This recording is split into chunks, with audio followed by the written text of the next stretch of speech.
karanta, wasu ko ta ja su suna ta bin hudinta. Gaskiya ta ƙare sai wani da wani, malamai ma yanzu masu gaskiya ƙalilan ne. Ya kamata mu gane duniya zai ƙare, rayuwar yanzu na gane makiya ke damu.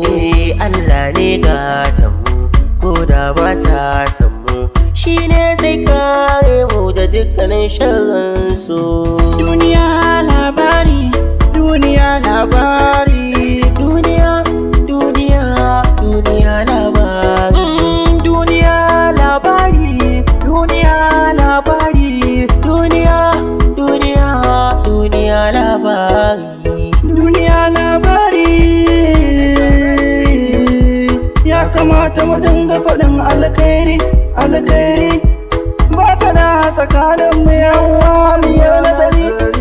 Ka shuka kairin ka girba kairin, ka shuka kairin ka girba kairin. Idan ka yau shari lalle shi za ka je ka girba. Ya kamata dai mu gane, mu daina hasada da juna, yan uwa mu gane. Fale kullu kairin auli yesu mu ɗan mu ne, gobe ba mu ne ba. In mu ne gobe ba mu ne ba. In mu ne yau gobe ba mu ne ba. Duniya labari, wanda na tafin ka da kairi, wanda ko sai sharhi. Ni a ra'ayina mu damke juna kar mu saba.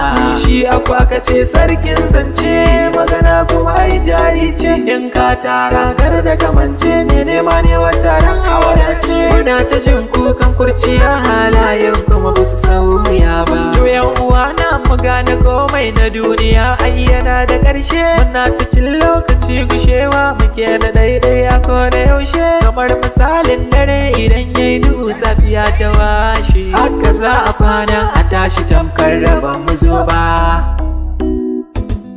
Duniya labari, wanda ya so ka dinga ma kairi. Duniya labari, shi ko wanda kai dai yake buri. Duniya labari, wadatar zuci ba ta dogon buri.